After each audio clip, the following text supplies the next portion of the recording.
Welcome back to news TV 84। Break तो बाद भी सरदार गुरतेज सिंह जी ने अपने सवालों का सिलसिला इसी तरह जारी रखते हैं। जी सरदार साहब, पहला ਅਸੀਂ ब्रेक तो पहला गा रहे ਸੀ ਭਾਰਤ ਦੀ ਸਰਕਾਰ ਦੀ ਤੇ ਕਿਸ ਤਰ੍ਹਾਂ ਪੰਜਾਬੀਆਂ ਨਾਲ ਸਿੱਖਾਂ ਦੇ ਨਾਲ ਭਾਰਤ ਦੇ ਵਿੱਚ ਧੱਕਾ ਹੋ ਰਿਹਾ ਤੇ ਉਸ ਤੋਂ ਬਾਅਦ ਤੁਹਾਨੂੰ ਅਸੀਂ ਦੱਸਣਾ ਚਾਹੁੰਦੇ ਕਿ ਅੱਜ ਕੱਲ੍ਹ ਭਾਰਤ ਦੇ ਪ੍ਰਧਾਨ ਮੰਤਰੀ ਮਨਮੋਹਨ ਸਿੰਘ ਅਮਰੀਕਨ ਦੌਰੇ ਤੇ ਹਨ।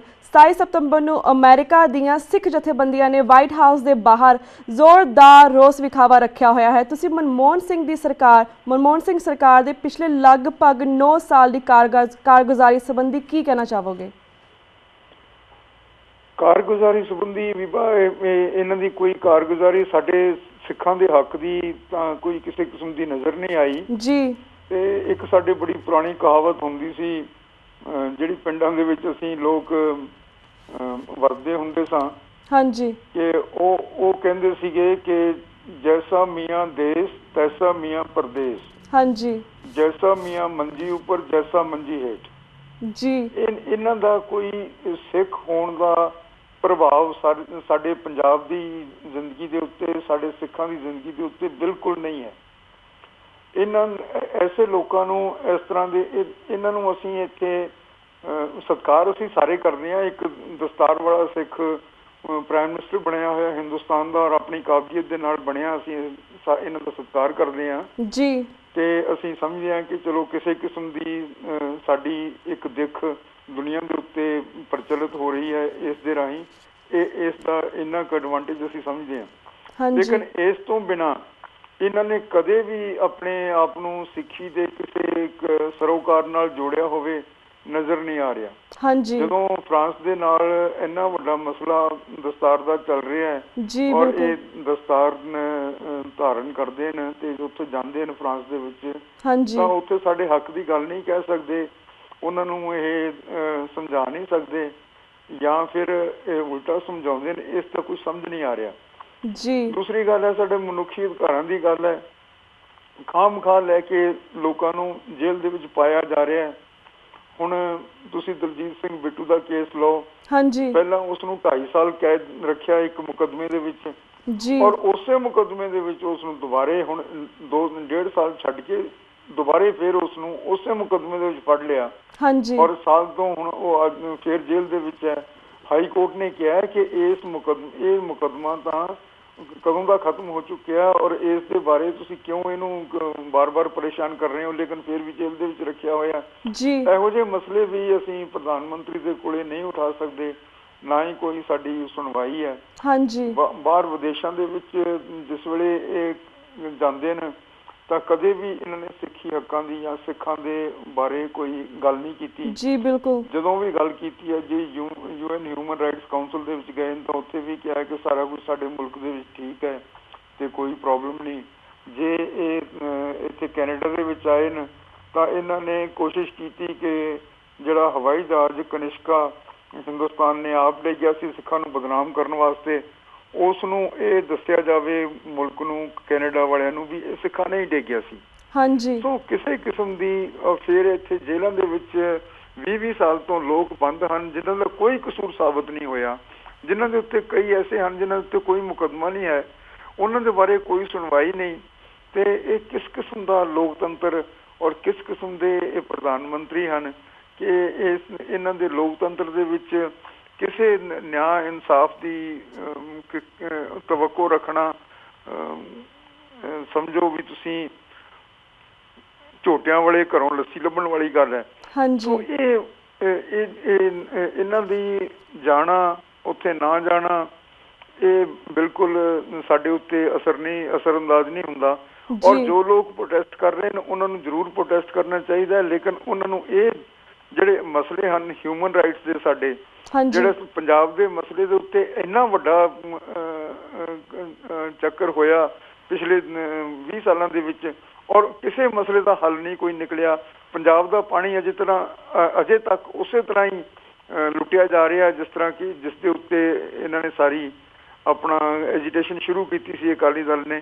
ਇਹ ਮਸਲੇ ਉਹਨਾਂ ਨੂੰ ਲੈਣੇ ਚਾਹੀਦੇ ਨੇ ਤੇ ਇਹਨਾਂ ਦੇ ਬਾਰੇ ਉਹਨਾਂ ਨੂੰ ਜ਼ਰੂਰ ਡੈਮੋਨਸਟ੍ਰੇਟ ਕਰਨਾ ਚਾਹੀਦਾ, ਦੱਸਣਾ ਚਾਹੀਦਾ ਪ੍ਰਧਾਨ ਮੰਤਰੀ ਨੂੰ ਕਿ ਤੁਸੀਂ ਪਿਛਲੇ 9 ਸਾਲਾਂ ਦੇ ਵਿੱਚ ਕੁਝ ਨਹੀਂ ਕੀਤਾ ਔਰ ਸਾਨੂੰ ਪਤਾ ਹੀ ਨਹੀਂ ਲੱਗਿਆ ਕਿ ਕੋਈ ਸਿੱਖ ਇੱਥੇ ਪ੍ਰਧਾਨ ਮੰਤਰੀ ਬਣਿਆ।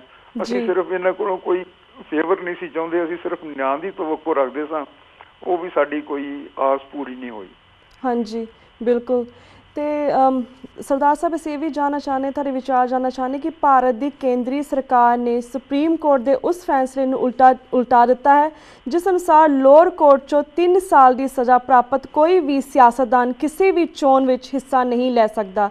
ਇਸ ਬਾਰੇ ਤੁਸੀਂ ਕੀ ਕਹਿਣਾ ਚਾਹੋਗੇ? ਬੀਬਾ ਇਸ ਦੇ ਬਾਰੇ ਦੋ ਪੱਖ ਹਨਗੇ।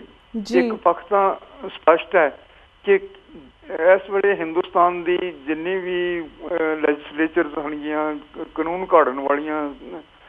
ਘੜਨ ਵਾਲੀਆਂ ਅਸੈਂਬਲੀਆਂ ਇਤਿਹਾਦ ਹੋਣਗੀਆਂ, ਪਾਰਲੀਮੈਂਟ ਹੈ, ਇਹਨਾਂ ਦੇ ਵਿੱਚ ਜਰਾਇਮ ਪੇਸ਼ਾ ਲੋਕਾਂ ਦੀ ਭਰਮਾਰ ਹੈ ਜੀ। ਇੱਕ ਅੰਦਾਜ਼ੇ ਦੇ ਅਨੁਸਾਰ ਕੋਈ ਸਰਵੇ ਇੱਥੇ ਹੋਈ ਵੀ 30% ਘੱਟੋ ਘੱਟ ਲੋਕ ਐਸੇ ਹਨ ਜਿਨ੍ਹਾਂ ਦੇ ਉੱਤੇ ਗੰਭੀਰ ਕਿਸਮ ਦੇ ਜੁਰਮ ਆਇਦ ਕੀਤੇ ਗਏ ਨੇ ਜੀ, ਜਿਸ ਦੇ ਵਿੱਚ ਮਰਡਰ ਤੇ ਰੇਪ ਇਤਿਆਦ ਦੇ ਜੁਰਮ ਸ਼ਾਮਲ ਹਨ।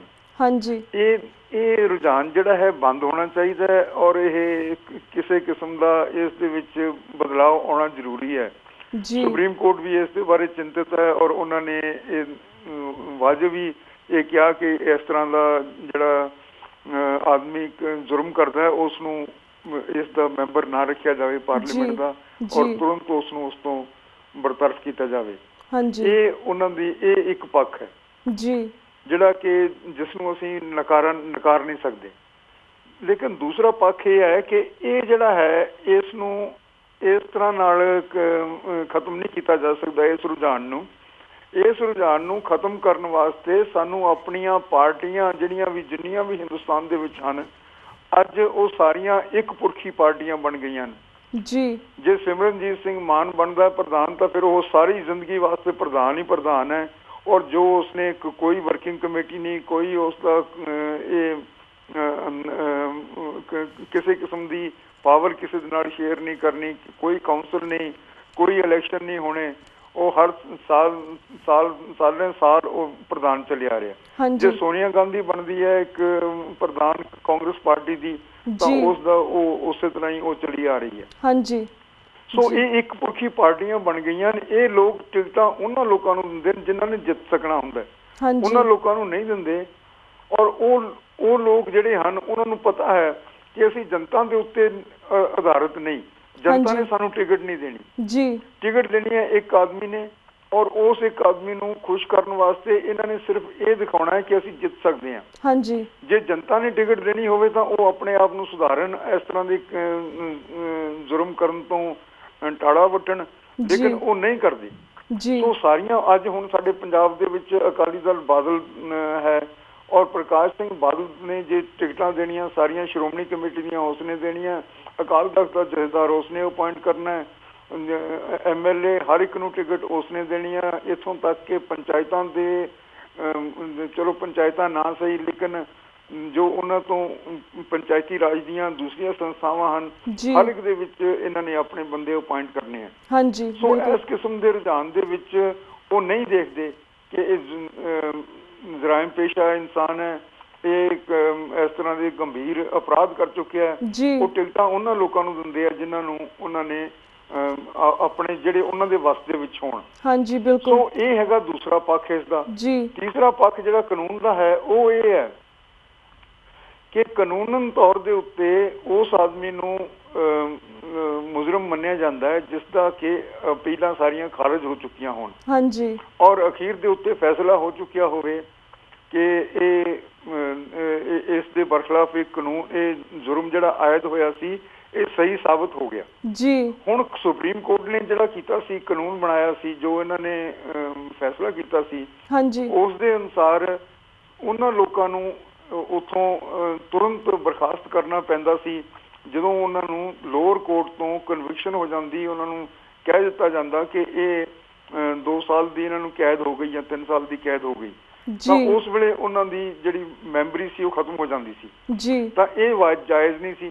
ਕਿਉਂਕਿ ਦੂਸਰੇ ਲੋਕ ਜਿਹੜੇ ਹਨਗੇ ਜਿਹੜੇ ਜ਼ੁਲਮ ਕਰਦੇ ਨੇ ਉਹਨਾਂ ਨੂੰ ਉਦੋਂ ਤੱਕ ਕੈਦ ਨਹੀਂ ਕੀਤਾ ਜਾ ਸਕਦਾ, ਉਦੋਂ ਤੱਕ ਉਹਨਾਂ ਨੂੰ ਨਹੀਂ ਕੁਝ ਮੁਜਰਮ ਮੰਨਿਆ ਜਾ ਸਕਦਾ ਜਦੋਂ ਤੱਕ ਕਿ ਸੁਪਰੀਮ ਕੋਰਟ ਤੱਕ ਉਹਨਾਂ ਦੀ ਜਿਹੜੀ ਅਪੀਲ ਹੈ ਖਾਰਜ ਨਹੀਂ ਹੁੰਦੀ। ਹਾਂਜੀ, ਬਿਲਕੁਲ। ਇਸ ਪੱਖੋਂ ਇਹ ਜਿਹੜਾ ਆਰਡੀਨੈਂਸ ਇਹਨਾਂ ਨੇ ਕੀਤਾ ਹੈ ਇਸ ਨੂੰ ਜਾਇਜ਼ ਸਮਝਣਾ ਚਾਹੀਦਾ ਹੈ।